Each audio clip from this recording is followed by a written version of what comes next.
Albert Einstein एक German भौतिक विज्ञानी थे जिन्हें व्यापक रूप से अब तक के सबसे महान भौतिक विदों में से एक माना जाता है। आइंस्टाइन ने ब्रह्मांड की हमारी समझ को पूरी तरह से बदल दिया। आज उनके सिद्धांतों की वजह से हम समय यात्रा के बारे में सोचते हैं। उन्होंने बताया कि गुरुत्वाकर्षण कैसे काम करता है, गुरुत्वाकर्षण समय पर क्या असर डालता है, यदि हम लाइट की गति से चले तो क्या होगा, और कोई इसे सिद्धांत जिन्होंने भौतिक विज्ञान में भूचाल ला दिया। अल्बर्ट आइंस्टाइन को 20वीं सदी का सबसे बुद्धिमान व्यक्ति माना जाता है। इसी कारण उन्हें 1921 में नोबेल प्राइज भी मिला। इसलिए आज हम अल्बर्ट आइंस्टाइन की आत्मकथा, उनके संघर्ष, उनके सिद्धांतों और दुनिया के सबसे महान वैज्ञानिकों में से एक अल्बर्ट आइंस्टाइन के बारे में जानेंगे। अल्बर्ट आइंस्टाइन का जन्म 14 मार्च 1879 को जर्मनी के एक यहूदी परिवार में हुआ था। उसके पिता हर्मन आइंस्टाइन और माता पॉलिन आइंस्टाइन थी। हर्मन आइंस्टाइन एक सेल्समैन और इंजीनियर थे जो बिजली के उपकरण सप्लाई करते थे। सन 1980 में हर्मन आइंस्टाइन और पॉलिन आइंस्टाइन उल्मा से 160 किलोमीटर दूर म्यूनिक में रहने आ गए। वहाँ सेटल होकर हर्मन आइंस्टाइन और अल्बर्ट के अंकल जैकब आइंस्टाइन ने एक नई कंपनी की स्थापना की जो डायरेक्ट करंट के लिए बिजली के उपकरण बनाती हैं। अल्बर्ट के जन्म के करीबन 2 साल बाद अल्बर्ट के बहन का जन्म हुआ, जिसका नाम उनके माता पिता ने माजा रखा। अपनी छोटी बहन को पाकर उसकी खुशी का कोई ठिकाना ना रहा। अल्बर्ट सामान्य बच्चों से अलग थे क्योंकि उनका सर सामान्य बच्चों से काफ़ी बड़ा था और उन्होंने बोलने में भी काफ़ी कठिनाई होती थी। कहा जाता है कि अल्बर्ट आइंस्टाइन लगभग 4 सालों तक कुछ भी नहीं बोले, लेकिन एक दिन उनके माता पिता तंग रह गए। जब वो खाना खा रहे थे तो पहली बार अल्बर्ट बोले कि सूप काफ़ी गर्म है। पहली बार अल्बर्ट के मुख से कुछ सुनकर उनके माता पिता को बहुत खुशी हुई। बचपन में अल्बर्ट आइंस्टाइन को शांत रहना और अकेले घूमना बहुत पसंद था। वो अपने उम्र के लड़कों के साथ नहीं खेलते थे। वो हमेशा प्रकृति और ब्रह्मांडों के बारे में सोचते थे। जब अल्बर्ट 5 साल का हुआ तो उसके जन्म दिन पर उनके पिता हर्मन आइंस्टाइन ने उन्हें एक दिशा सूचक यंत्र लाके दिया। चुंबकीय कंपास देखकर अल्बर्ट आइंस्टाइन बहुत खुश हुए, लेकिन उनके मन में एक सवाल जन्मा कि आखिर क्यों इस कंपास की सुई हमेशा उत्तर दिशा की ओर रहती है। यही से ही अल्बर्ट आइंस्टाइन के अंदर का एक जिज्ञासु इंसान जग गया। जब अल्बर्ट 5 साल का हुआ तो उसे म्यूनिक के कैथोलिक प्राइमरी स्कूल में डाल दिया गया। वार्तालाप में होने वाली कठिनाई के कारण अल्बर्ट आइंस्टाइन ने स्कूल जाना कुछ समय बाद शुरू किया। उन्हें स्कूल जाना बचपन में बिल्कुल पसंद नहीं था। उनको स्कूल एक कैद खाने की तरह लगता था। अल्बर्ट आइंस्टाइन ने वहाँ वायलिन बजाना भी सीखा, कुछ अपनी अध्यापक से, कुछ अपने माता से। उन्हें धीरे धीरे संगीत से प्यार हो गया। उन्होंने अपने वायलिन का नामकरण भी किया। वो अपनी वायलिन को लीना कहते थे। 3 साल बाद जब अल्बर्ट 8 साल का हुआ तो उसका एडमिशन लुइटपोल्ड जिम्नेजियम स्कूल में करा दिया गया। क्या आप जानते हैं, आज स्कूल को अल्बर्ट आइंस्टाइन जिम्नेजियम का नाम से जाना जाता है। हम सब जानते हैं उस समय यहूदियों के लिए बहुत समस्याएं थी। अल्बर्ट आइंस्टाइन एक यहूदी परिवार में जन्मे थे, इसी कारण उन्हें कोई प्रकार की समस्याएं हुई। यहूदी होने के कारण अल्बर्ट आइंस्टाइन को बच्चे चिढ़ाया करते थे। एक ये भी कारण था कि उसे स्कूल जाना बिल्कुल पसंद नहीं था। अल्बर्ट धार्मिक किताबें भी पढ़ता था। उससे बाइबल पढ़ी और धर्म को भी समझने की कोशिश की। उसे एक बात पता चला कि हर धर्म अच्छी बातें सिखाता है, लेकिन हर इंसान उसे अपने हित के लिए इस्तेमाल करता है।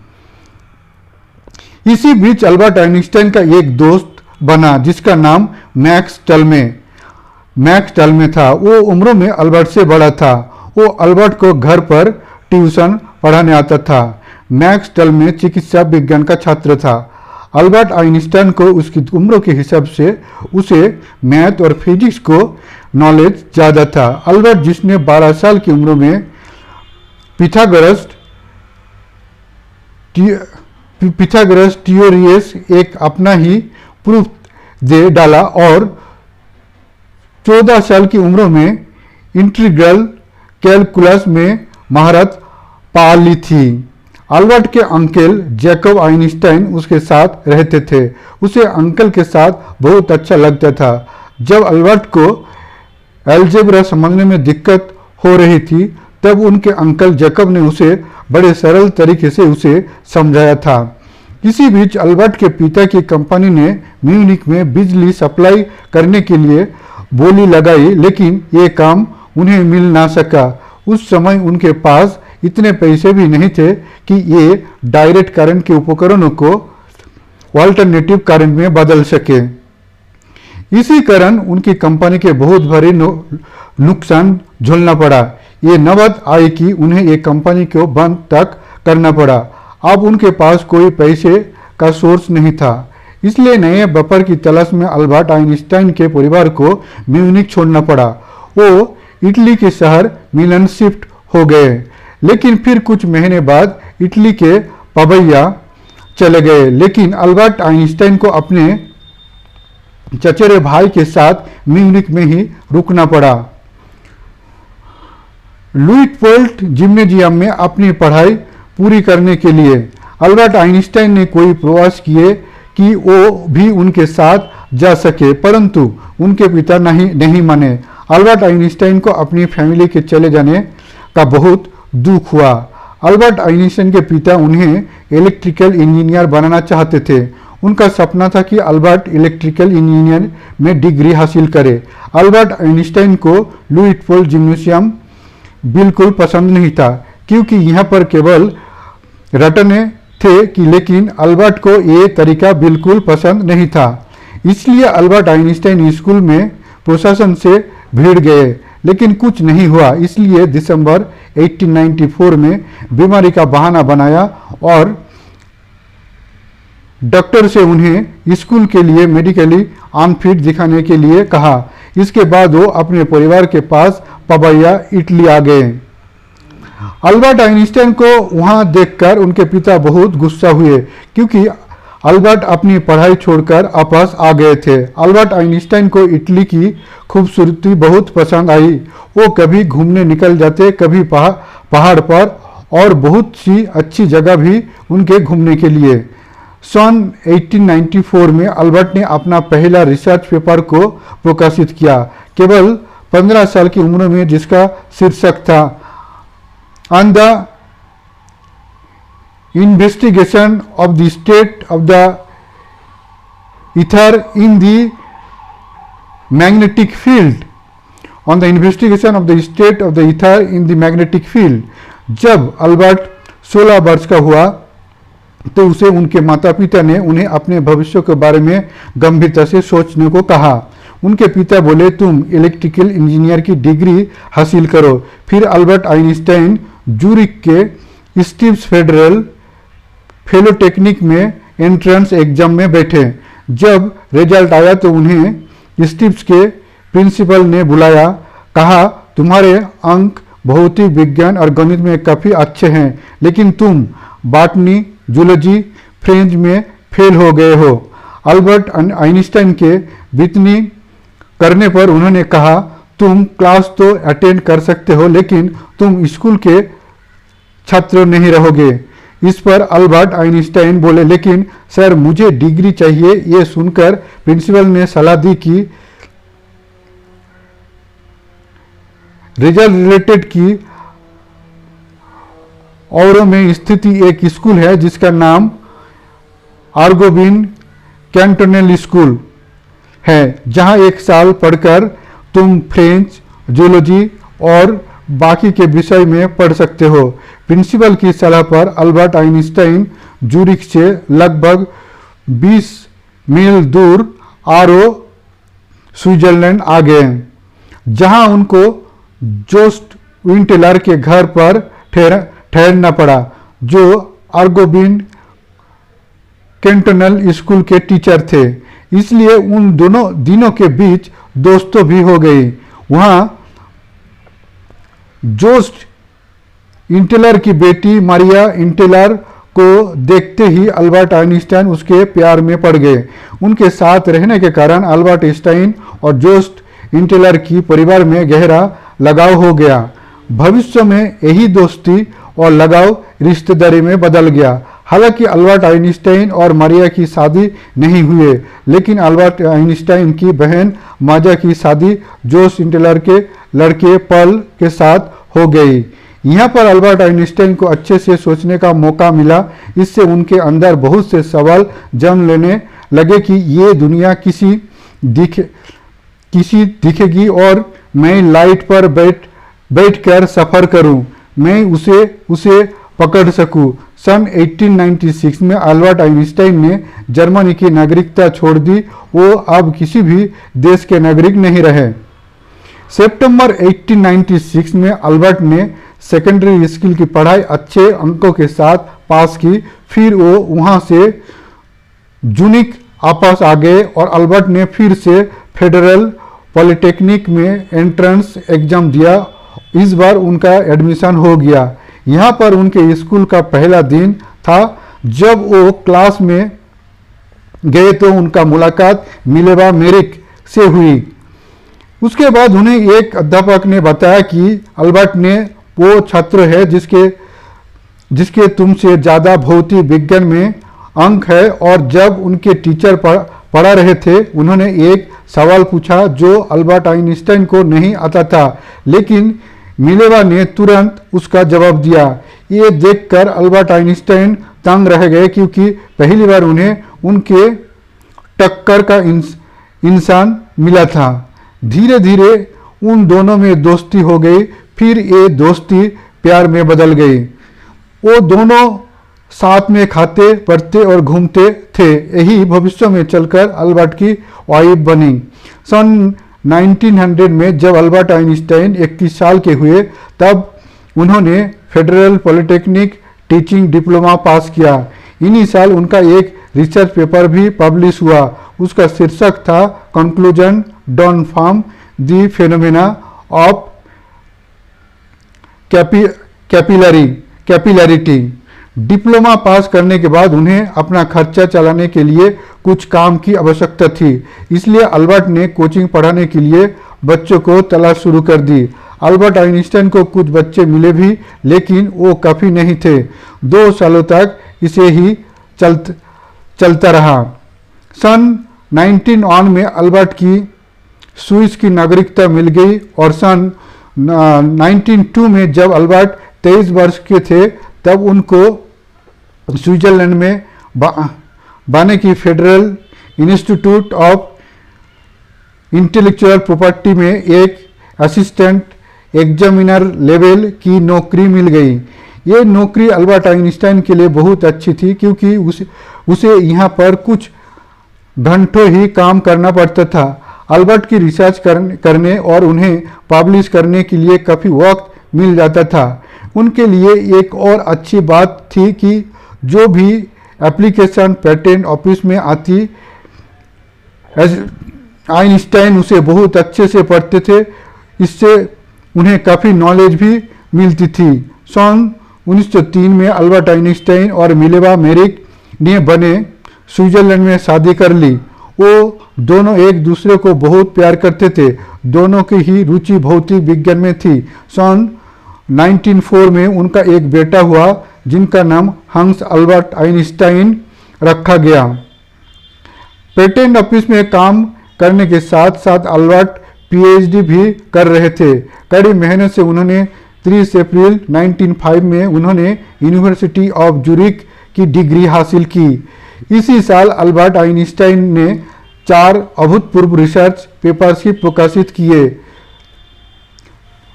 Photo electric effect, Brownian motion, special theory of relativity और the equivalence of mass and energy. ये ऐसे सिद्धांत थे जिन्होंने हमारी सोच को पूरी तरीके से बदल कर रख दिया। हम अभी आगे इन सिद्धांतों की बात करेंगे कि ये क्या हैं और कैसे काम करते हैं। ये सिद्धांत उन्होंने केवल 26 साल की उम्र में दिए थे। फिर क्या था, अल्बर्ट की प्रसिद्धि बहुत बढ़ गई। फिर वो यूनिवर्सिटी ऑफ वान में प्रोफेसर बने। फिर अल्बर्ट आइंस्टाइन 1909 में जूरिक स्विट्जरलैंड चले गए। वहाँ पर उन्होंने यूनिवर्सिटी ऑफ जूरिक में प्रोफेसर की नौकरी की। सन 1910 में अल्बर्ट के दूसरे बेटे का जन्म हुआ जिनका नाम अल्बर्ट आइंस्टाइन रखा गया। हालांकि एडवर्ड की 20 साल की उम्र में भी मृत्यु हो जाती है। सन 1911 में अल्बर्ट आइंस्टाइन ने एक और थ्योरी दी जिसका नाम था the general theory of relativity. इसी के मदद से आज हम जानते कि गुरुत्वाकर्षण कैसे काम करते हैं, उसका समय पर क्या प्रभाव पड़ता है। हम इसकी अभी आगे बात करेंगे। इसी साल अल्बर्ट जूरिक से प्राग शिफ्ट हो गए। वहां उन्होंने चार्ल्स फर्डिनांड यूनिवर्सिटी में प्रोफेसर की नौकरी की और साथ ही उन्हें ऑस्ट्रियन सिटीजनशिप भी मिली। सन 1912 में अल्बर्ट आइंस्टाइन वापस जूरिक आ गए। यहाँ 2 साल तक प्रोफेसर की नौकरी की। यहाँ 2 साल रहने की बाद वो बर्लिन जर्मनी चले गए। अल्बर्ट और मिलेवा के बीच कुछ मतभेद थे, जैसे कि उन्होंने भी अल्बर्ट आइंस्टाइन के रिसर्च पेपर्स तैयार करने में काफ़ी सहायता की थी। लेकिन अल्बर्ट आइंस्टाइन ने जब रिसर्च पेपर्स को प्रकाशित किया उनमें मिलेवा मेरिक का उसमें कोई नाम नहीं था, जिसके कारण वो बहुत चिड़चिड़ी हो गई थी और अन्य भी कारण थे। इसी कारण वो दोनों 1914 में एक दूसरे से अलग हो गए। मिलेवा मेरिक अपने दोनों बेटों को लेकर अल्बर्ट से अलग हो गए और 5 साल बाद सन 1919 में दोनों ने तलाक ले लिया। तलाक के बाद अल्बर्ट आइंस्टाइन ने अपनी दूसरी जीवन संगिनी चुनी जिनका नाम एल्सा था। उन्होंने एल्सा से शादी कर ली। 2 अप्रैल 1921 में अल्बर्ट ने पहली बार यूएसए के न्यूयॉर्क शहर में कदम रखा। वहाँ उन्हें कोलंबिया और प्रेजेंटेशन यूनिवर्सिटी में लेक्चर देने के लिए बुलाया गया था। सन 1922 में उन्हें विश्व के सबसे बड़े पुरस्कार नोबेल प्राइज से सम्मानित किया गया, उनका प्रकाश विद्युत प्रभाव के लिए। अल्बर्ट आइंस्टाइन ने नोबेल प्राइज के पैसे अपनी पूर्व पत्नी मिलेवा मेरिक को दे दिए ताकि वो बच्चों को पालन पोषण कर सके। सन 1930 में दिसंबर में दूसरी बार यूएसए में कदम रखा और कुछ समय तक कैलिफोर्निया इंस्टीट्यूट ऑफ टेक्नोलॉजी में एक रिसर्च फेलो के रूप में किया। फिर वो वापस बर्लिन जर्मनी आ गए। लेकिन सन 1933 में हिटलर जर्मनी में बहुत ताकतवर हो चुका था। उसने यहूदियों को सरकारी नौकरियों से निकालना और उन्हें मारना शुरू कर दिया। इसी कारण अल्बर्ट आइंस्टाइन ने जर्मनी को छोड़ने का निर्णय लिया। अल्बर्ट और एल्सा 1933 में यूएसए आ गए, वहाँ पर प्रोफेसर के रूप में काम किया। फिर साल बाद उन्हें यूएसए की नागरिकता मिल गई। अल्बर्ट आइंस्टाइन को अंतिम वक्त में काफ़ी दर्द हुआ था और आंतरिक इंटरनल ब्लीडिंग शुरू हो गई थी। अल्बर्ट आइंस्टाइन की मौत प्रेजेंटेशन के एक हॉस्पिटल में हुई थी 76 साल की उम्र में। ये बताने की जरूरत नहीं है कि अल्बर्ट आइंस्टाइन ने जो गर्व की जिंदगी, जो वो जहाँ जाते थे लोग उनकी प्रशंसा करते थे। उन्होंने अपना जीवन में कुल 300 वैज्ञानिक पत्र और 150 गैर वैज्ञानिक पत्रों को प्रकाशित किए। 18 अप्रैल 1955 को अल्बर्ट आइंस्टाइन को मृत्यु के बाद पैथोलॉजिस्ट डॉक्टर थॉमस हब ने आइंस्टाइन के परिवार की अनुमति के बिना ही शोध के लिए अल्बर्ट आइंस्टाइन का दिमाग निकाल लिया। इस हरकत के कारण डॉक्टर हार्वे को नौकरी से निकाल दिया गया। डॉक्टर हार्वे ने कहा वो अल्बर्ट आइंस्टाइन के दिमाग को केवल शोध के लिए इस्तेमाल करना चाहते हैं ताकि हम उनकी बुद्धिमत्ता का राज जान सके, लेकिन अनुमति ना मिलने के कारण अल्बर्ट आइंस्टाइन का दिमाग 20 सालों तक एक जार में रखा रहा। लेकिन फिर अल्बर्ट आइंस्टाइन के बेटे हांस आइंस्टाइन ने अनुमति मिलने के बाद उन्होंने दिमाग के 256 टुकड़े कर बड़े बड़े शोधकर्ताओं के पास भेज दिया। कुछ रिसर्च ये कहते हैं कि उनके दिमाग में गिलेल सेल की मात्रा शायद अधिक थी। उनके लेफ्ट हिप्पोकैम्पस थोड़ा बड़ा था, जो शायद रखने और कुछ सीखने में एक बहुत बड़ा योगदान देता है, और इसी एरिया में आम मस्तिष्कों में मुकाबले ज़्यादा न्यूरॉन्स थे। अब हम बात करेंगे अल्बर्ट आइंस्टाइन की सिद्धांतों की, जिन्होंने भौतिकी की दुनिया में भूचाल ला दिया। यहाँ से एक एक लाइन आपको ध्यान से जानना पड़ेगा। अल्बर्ट आइंस्टाइन के पहले वैज्ञानिकों को मानता था कि स्पेस और टाइम अलग अलग है, दोनों स्वतंत्र रूप से मौजूद है, इसलिए स्पेस में हुआ कोई भी बदलाव टाइम को प्रभावित नहीं करेगा। लेकिन ये बातें अल्बर्ट आइंस्टाइन को सही नहीं लगी। उनका मानना था कि स्पेस टाइम अलग अलग नहीं है, ये एक ही है। उदाहरण के लिए, यदि आप किसी से मिलने के लिए कहते हैं, उसे जगह यानी स्पेस और टाइम यानी कब मिलना है और दोनों बताते हो, मतलब जब स्पेस टाइम मिलते हैं तभी कोई इवेंट बनता है। आइंस्टाइन ने टाइम को चौथा आयाम कहा। न्यूटन के अनुसार समय न्यूटन मानते थे इस पूरे ब्रह्मांड में टाइम सबके लिए एक है, चाहे आप ब्रह्मांड में कहीं पर भी हो।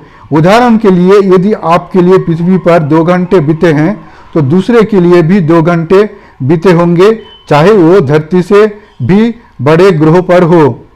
गैलीलियो को मानना था कि यदि किसी ऑब्जेक्ट की गति पता लगाना है, हम उसकी किसी से तुलना करेंगे जो अभी रुका हुआ है। उदाहरण के लिए, मान लो कि एक पल स्पेस जा रही, वहाँ पर कुछ नहीं है, तो हमें ये बता ही नहीं सकते कि ये बल रुकी हुई हैं, ये चल रही हैं, जब तक हम दूसरे ग्रहों या किसी ऑब्जेक्ट से तुलना न करें।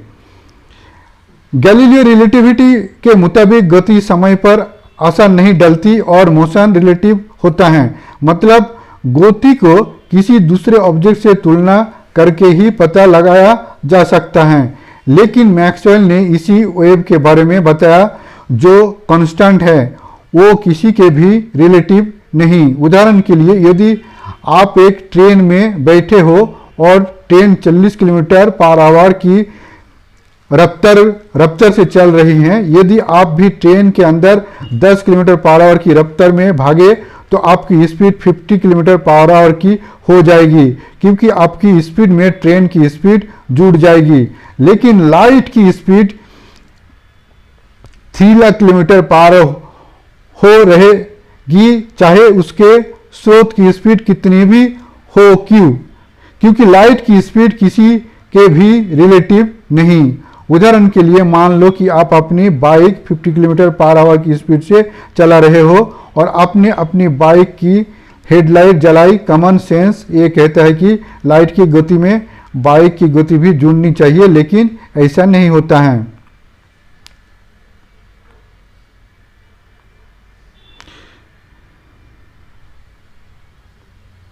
अल्बर्ट आइंस्टाइन ने हमेशा विज्ञान का दुरुपयोग कर हथियार बनाने और जंग का विरोध किया।